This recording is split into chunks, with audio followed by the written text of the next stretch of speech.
Alright, so good morning. It's Sunday, I think it's July 7th.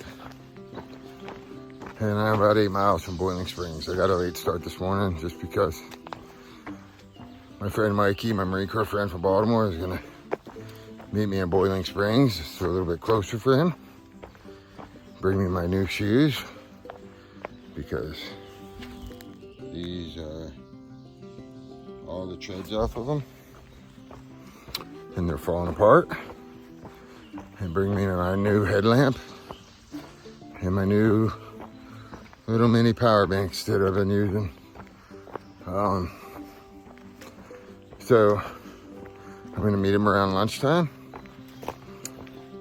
So I got up at 4 o'clock ready to hike, and I'm like, I can't get there too early and just sit around. So I just kind of goofed around this morning and camped by myself last night.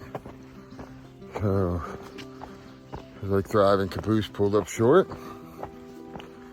And I could have kept going. I could have hiked right into Boiling Springs last night, but yeah. Set up camp, took my time this morning. Really, yeah, it was disorganized this morning. It seemed like I packed my bag and have to unpack it. One of those days where just stuff wasn't lining up. But I'm in no hurry, man. I got 8 miles to Boiling Springs, and I'm trying to probably be there anywhere between whenever I tell them I'm gonna be there. I'll be there, noon, 2 o'clock, somewhere in that range. So, and then probably have some lunch with him and then hop back on trail. And the goal is to make it into Carlisle today. It's about 16 miles from here, so. And I guess it's, hiking through a cornfield, so it's pretty flat ground. Should be pretty easy to cruise through that last 8 miles or whatever. I still haven't gotten the results back from my Lyme test yet, so I've been monitoring those symptoms a little bit, and yeah, I'm on the antibiotics. A little concerned it'll be late this afternoon, and part of the process with the antibiotics is you're not supposed to be in direct sunlight.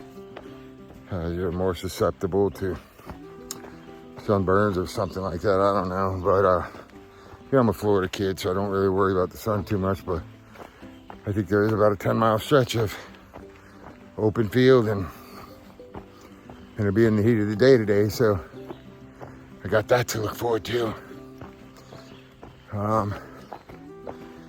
Hopefully it's Sunday, so I don't know if the lab results will be in a day or tomorrow.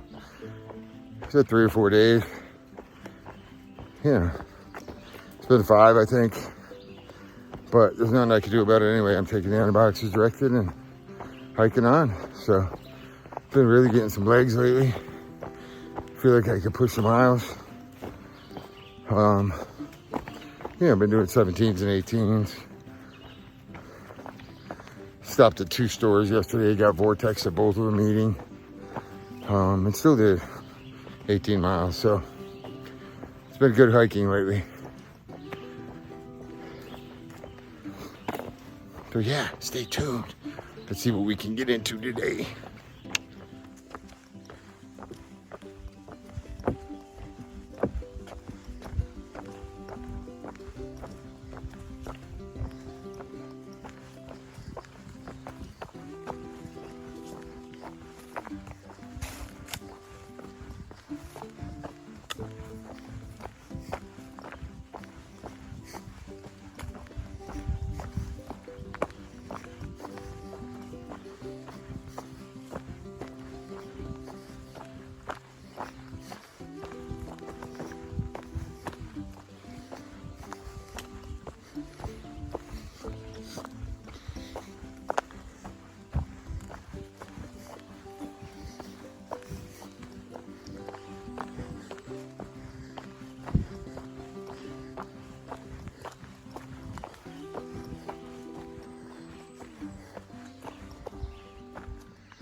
cool rock.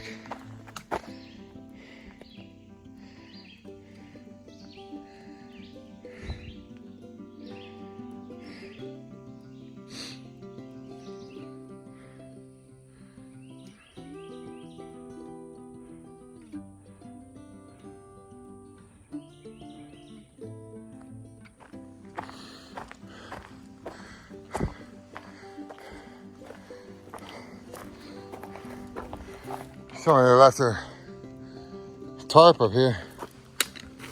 Look, a whole tent system.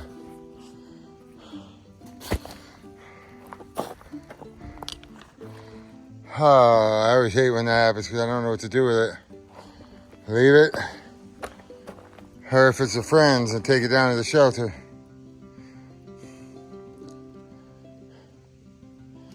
Haven't seen anybody on trail today.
Take it easy, guys.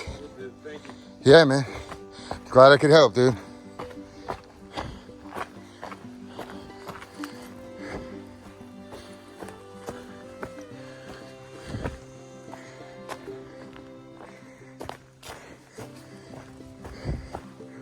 So that tent back there was theirs. Came up and told them I found it. A couple of kids. I knew it wasn't a thru hike because it's super heavy.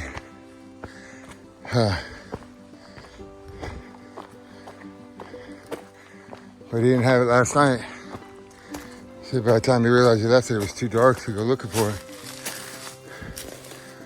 Alright. I'm going through here. Kind of cool. Like a mini fat man squeeze. Gotta be really fat though. Like me. This is gonna be a tight squeeze.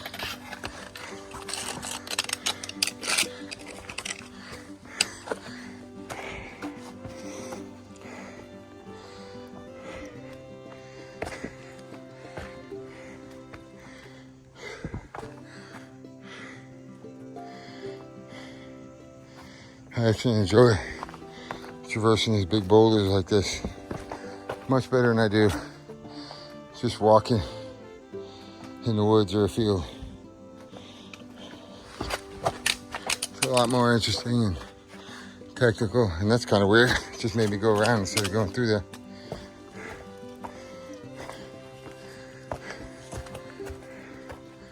And right there's the trail. Do I go there and touch every blaze? Do I go right there and beat this big rock? Oh, it's so easy to go right there. So easy. But I'm going here.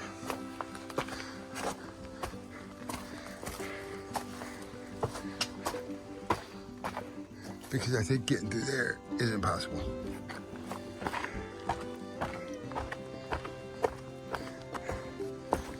Oh, wow.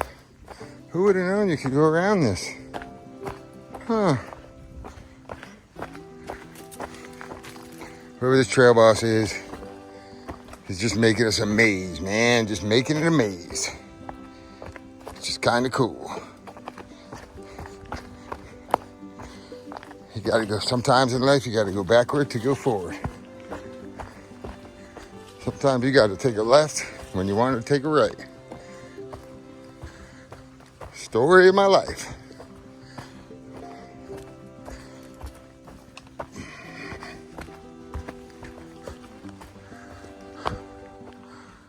Super cool.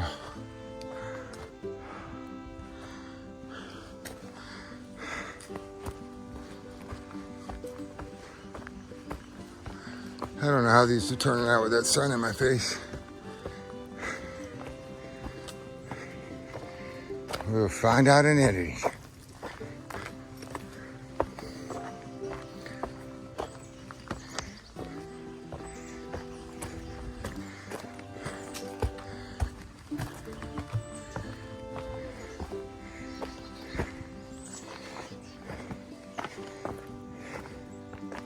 All right, so I just videoed, well, I thought I videoed me going through that rocky section,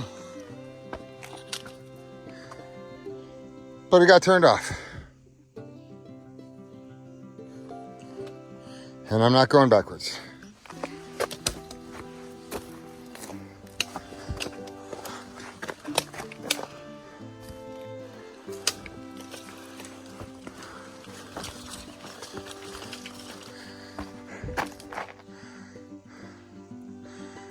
I think I went the wrong way because there's a white place going south, but it was a lot of fun. Totally went the wrong way, went up the wrong side, having to use my hands. And who would have thought I'd ever go the wrong way?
All right, I gotta turn the camera off.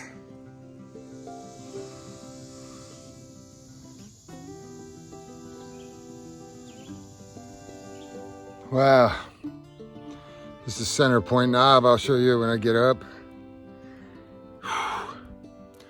Pennsylvania, maybe just a couple miles from Boiling Springs. Wow, sneaky climbs today, man, sneaky. My body still isn't feeling real good, and thought I'd have a cruise 8 miles into Boiling Springs and then eat lunch and then cruise on to Carlisle. And man, it was, I could see it on the map. It was kind of like I called it the mini roller coaster, just straight up, straight downs for, you know, not huge. I think the biggest one was like 900 feet over, you know, 9/10 of a mile, but the last couple were just 400 footers, a half mile or so, 4 tenths. But this last one was, yeah, man, it's never an easy day out here. So, but I'm at the top now, and I got a treacherous downhill. It's not really treacherous, but I'm trying to build up the suspense here, sell a story.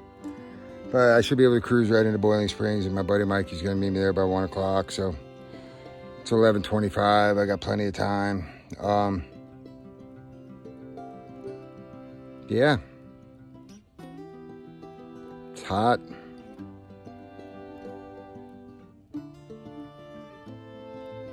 But I feel okay, really, and I say okay because I haven't been feeling great, like physically. And I'll talk about that more later, but I'm gonna climb down and try to enjoy this center point knob. Pretty cool rock, man. The little guy right there. And I'll show you guys it and before I trek downward. All right, see you in Boiling Springs.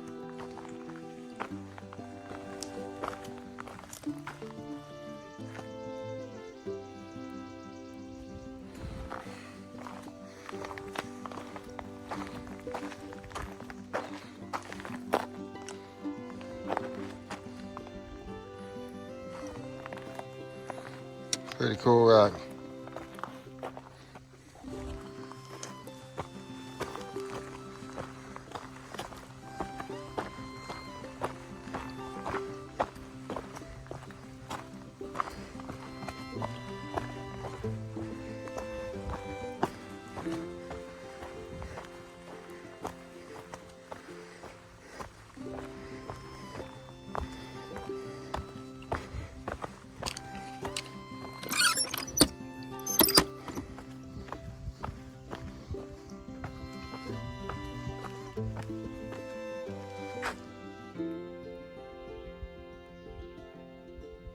Thank you, Cumberland Valley Appalachian Trail Club.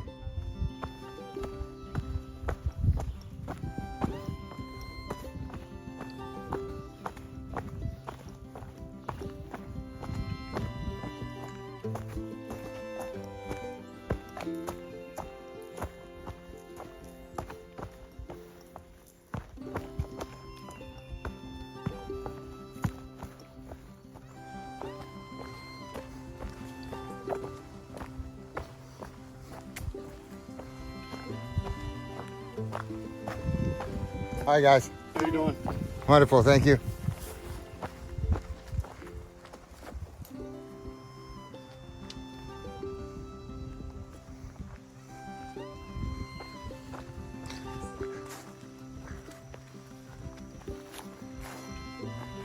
Some going right there.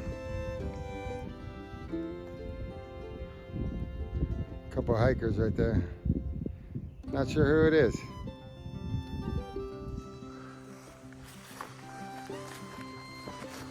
Beautiful out there.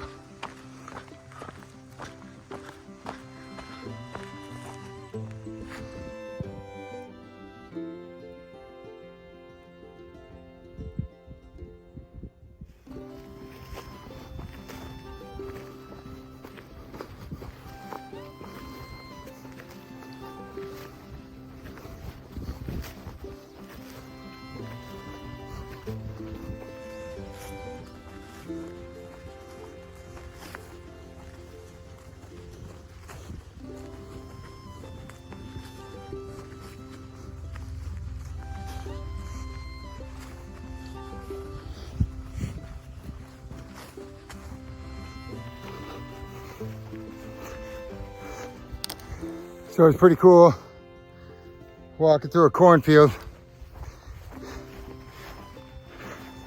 The downside of that is you're out in the sun, strike one. It's hot. Like I said yesterday, it's like you have a blanket over your face trying to breathe. Strike two. And it's clear they use manure for fertilizer.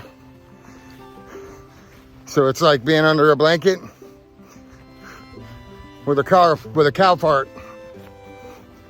Strike three. Get me back in the green tunnel, please.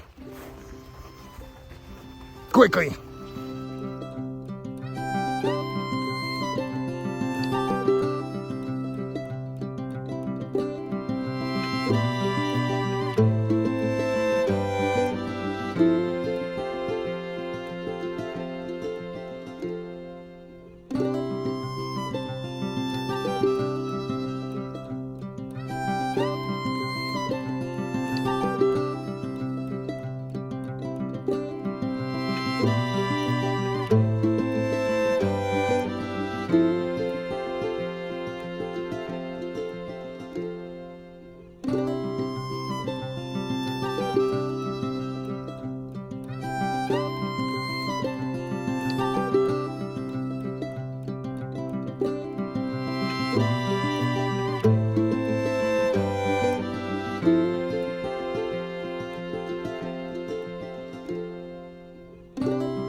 I'm walking to this cafe. It's called Cafe 101. To meet my friend here.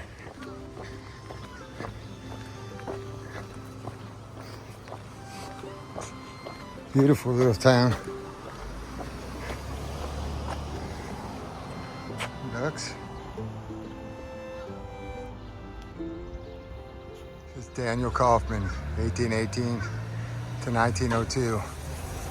An Underground Railroad agent from 1835 to 1847 when he was sued by a Maryland slave owner. He was ultimately fined $4,000 in 1852. In a case that drew wide attention, Kaufman had provided food and transportation to fugitive slaves passing through this area. His barn in a densely wooded area nearby furnished shelter. In 1845, Kaufman laid out a village of Boiling Springs, and he built his 301 Front Street home in 1880. 301 Front Street, built in 1880.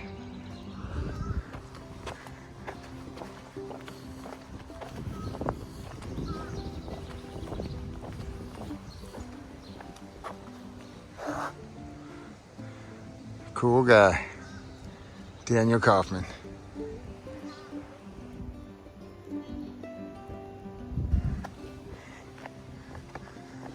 These cafes up here. Look at these houses, man. Beautiful.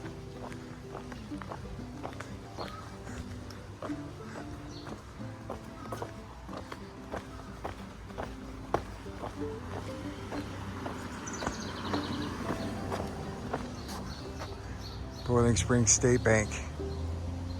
That bank. Incredible.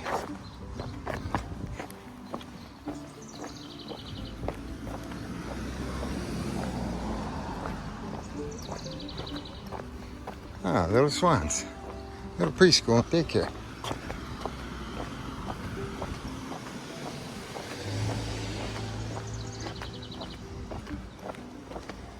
quiet little town.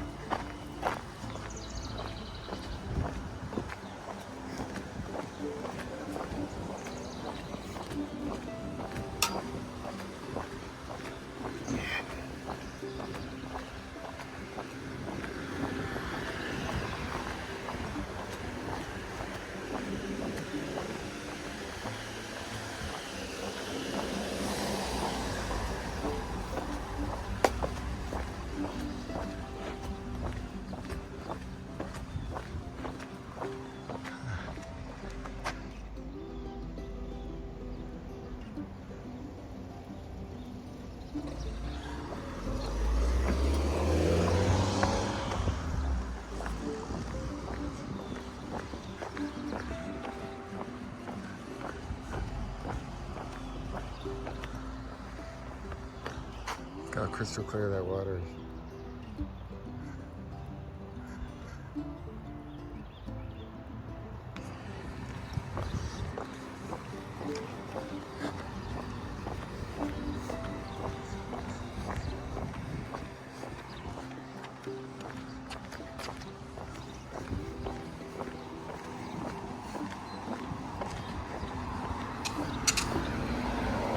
Cafe 101. It's like a pretty hip spot.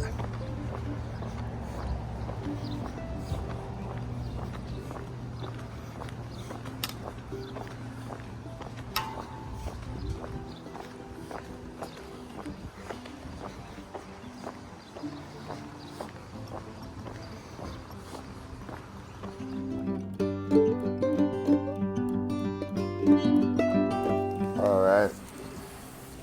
So first things first, man, I made it into Carlisle. Yeah, man. And it's like 11 o'clock at night, so it's super late. But I'm at the Comfort Inn, and I am doing what I do. It's about 11 o'clock, and I'm uploading videos and charging power banks and going through my gear. Yeah.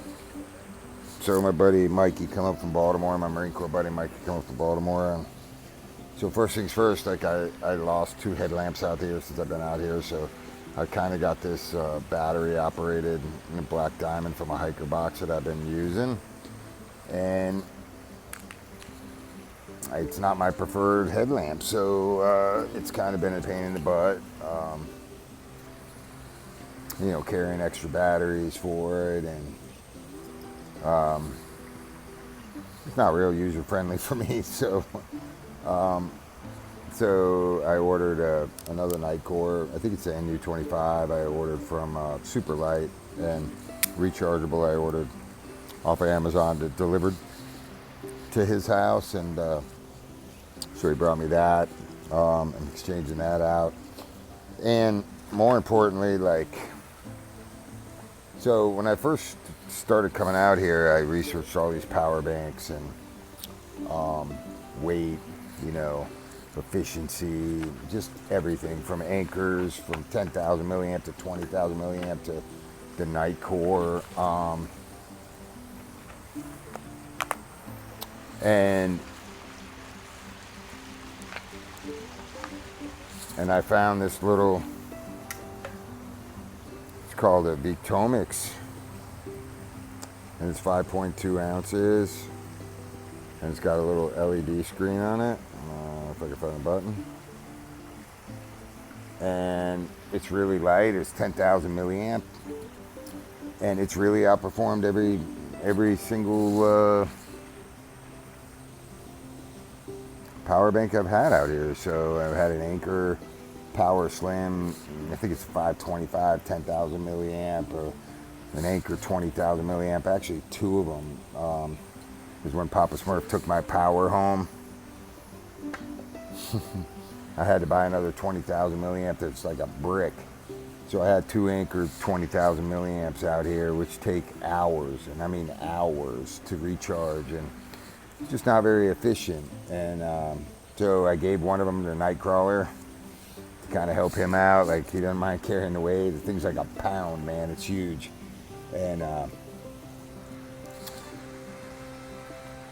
And I lost one of these little Victomics out on trail somewhere, so I only had one.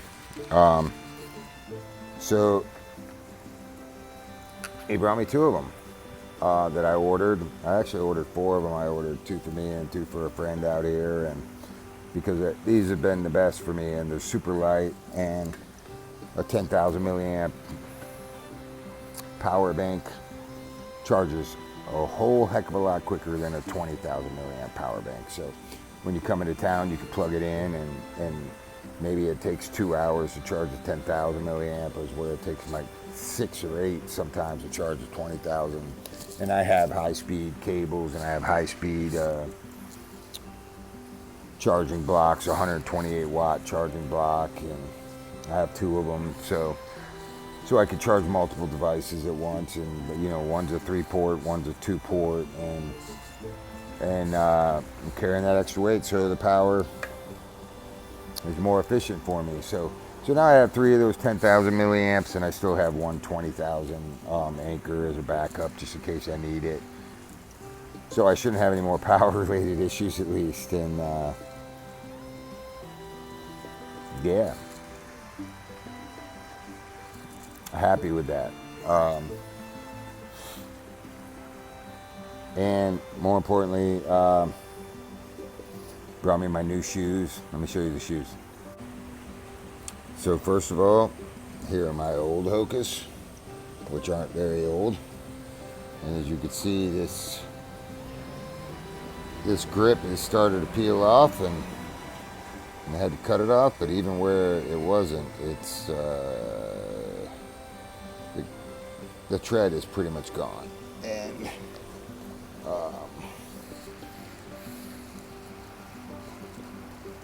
you can see these shoes they weren't going to last me. Thankfully, well, it hasn't rained, but had it rained, it would have been really slick out here. And these are my new Hokas, and the tread would have looked like this a month ago, with all these nubs and knobs, and this thing is slick as a board. So it's been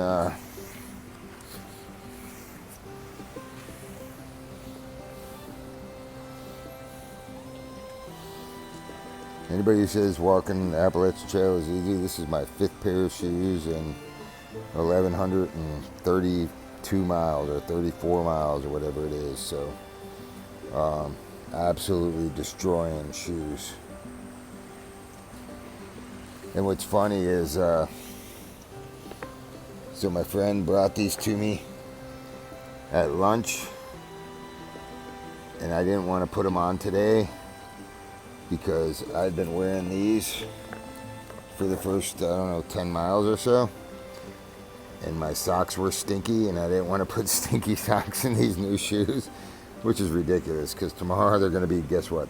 I'm going to put stinky socks in these shoes. I did do laundry tonight, but when you walk 20 miles a day, 18, 20 miles a day, guess what? Your feet get sweaty, and your socks start to stink. So it'll probably be a day or two, maybe even tomorrow. These shoes won't be long before they look like these. So most importantly, I got my test results back from my Lyme's disease test, and as of right now, they say it is negative. But they did tell me to continue taking the antibiotics, because it's been known to not show up for a little while. So, I'm about halfway through the antibiotics, and I'm going to continue to take them. And I think they've definitely had an effect on my body a little bit. Yeah. And I was out in the direct sunlight for probably 8 miles today, or maybe more. Supposedly susceptible to sunburns a little more and stuff like that. But the heat is brutal, man, down here in the valley. Brutal. And I don't think it's going to let up tomorrow. So but it's super late. It's like probably 11 o'clock and I'm exhausted, and I think I did 16 something miles today. So I've been consistently getting between 17, 18 miles a day, and really kind of taking it easy, doing that and letting my body, I've been pushing my body still, so, I haven't been feeling good in the mornings, but then I just kind of push through it and just kind of rock through it, and by the end of the day, I feel pretty good. And I also got a new Kaufman shirt, so I'm not wearing black all day, and try to alleviate some of the direct sunlight, and got something a little cooler to wear and less sun absorbent. And I got a new fanny pack because my other one was this one's kind of like, I don't know what kind of material it is, like a polyester, like, I don't think it's waterproof, but my other one, I couldn't even film this afternoon because my phones were soaking wet from sweat from being in my old fanny pack, which was, kind of absorbed water. So my screens were all wet, like just sweating through that fanny pack. So hopefully this one works a little bit better. Yeah, we should see, man. It's brutal out there with the heat. But overall, I appreciate everybody reaching out. I feel pretty good, man. I'm going to do a video, I don't know, maybe tomorrow on what I've learned at the halfway point or beyond the halfway point. And, I got some questions for some former thru hikers out there. And I kind of want to, tell where my mindset's at. But, I'm pushing north, man, and I'm enjoying it still. It's so many people have went home, and, so many of my friends have gone, and a lot of people say they quit the trail. They didn't quit the trail, man. They went home. Anybody who hikes 1,000 miles is a beast, man. So no judgment to anybody. It's a grueling process, and that's just some of the questions that, some of the things I want to do a video on what I've learned at the halfway point and beyond. And somebody asked me what it takes to, kind of thru hike, and I don't know, because I'm not a thru hiker yet, but I want to give my input on what it takes to get to here, and what are the most important things you need to get to here. And so I'm going to do that probably tomorrow, because I'm just too tired right now. So I'm in Carlisle. I think tomorrow I'm pushing to Duncannon. I think that's how you pronounce it, Duncannon, Pennsylvania. I don't know. I think it's like 18 miles from here. So I'm going to go get some shut-eye. But as of right now, I am Lyme's disease free, which is a good thing. Good night.